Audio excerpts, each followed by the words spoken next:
I have two beautiful sea bream fillets. I will show you how to prepare a recipe that you can't fail for any whitefish recipe. I'm gonna cut them in two, just to have a nice pieces and it give a nice portion, and I put directly in my baking tray. To cook our fish, we're gonna do a very simple recipe. It's called the 4x4.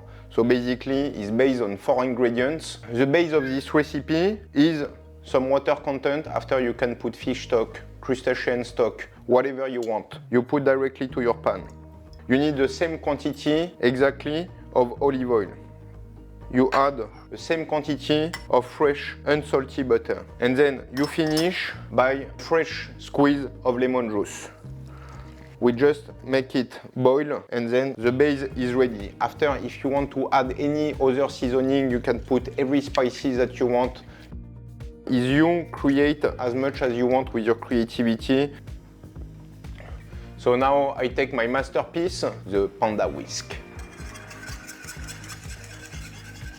I will add inside a bit of sea salt as well as chili because I want something that give a bit of power to my sea bream. You can add as much as you want different spices. You decide, make how you like normally every product. Hop. Okay.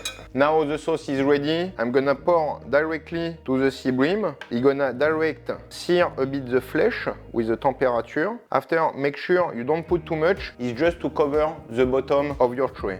If you look, like you're gonna have a bit everywhere some sauce, and boom, you put directly in the oven. Hop. I'm gonna cook it at 200 degrees for approximately 8 to 10 minutes.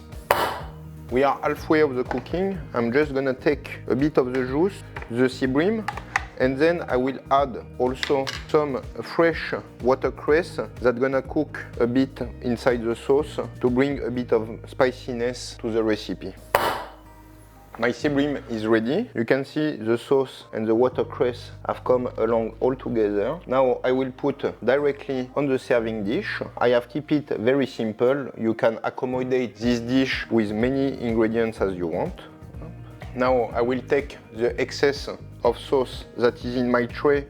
I will put back in the saucepan. I'm gonna mix it again together just to have the sauce perfectly combined, and then I will pour it on top of my fish. Like this, I have a perfectly cooked fish and the sauce all together. On top, I'm just gonna add a bit of fresh watercress to bring some freshness to the dish, and now it's ready to eat. So, service.